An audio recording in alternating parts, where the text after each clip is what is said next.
bagaimana cara mengatur durasi waktu untuk kuis yang akan kita buat. Nah, di sini ada dua jenis pengaturan waktu untuk kuis ini.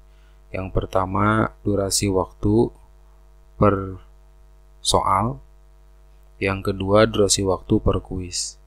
Nah, untuk durasi waktu per soal, maka berlaku untuk soal tertentu.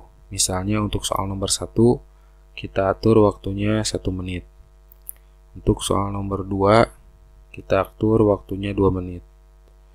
Nomor 3,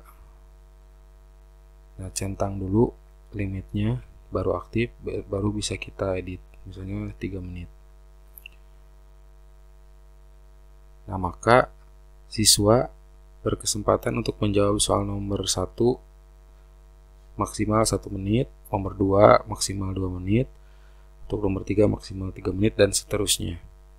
Dan ketika melampaui batas ini, dijawab ataupun tidak, maka secara otomatis soal akan berpindah. Nah, sedangkan tipe durasi waktu untuk per kuis yaitu waktu maksimal dalam mengerjakan satu buah kuis.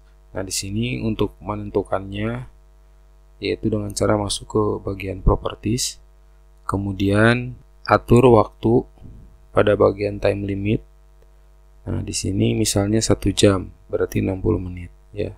Nah, maka selesai atau tidak selesai dalam waktu 60 menit, maka kuis akan berakhir. Nah, kita lihat. Misalnya tadi nomor 1 lamanya 1 menit. Maka akan tampil seperti ini.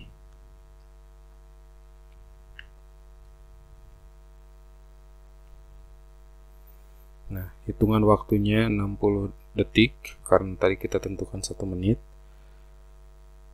Nah, maka ketika sampai di detik yang tersisa tinggal 1, maka secara otomatis soal akan berpindah ke soal yang selanjutnya.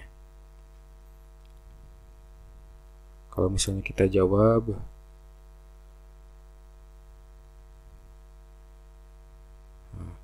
ini masih soal nomor 1 ya. Maka yang muncul adalah durasi waktu kuis.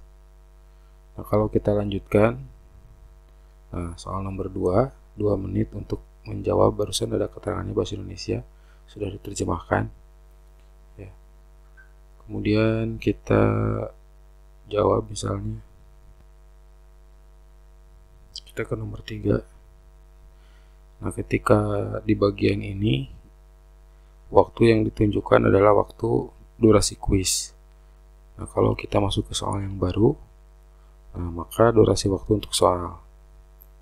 Nah, sedangkan tadi soal nomor 4 tidak kita tentukan, maka nanti waktu yang muncul kita lihat seperti apa.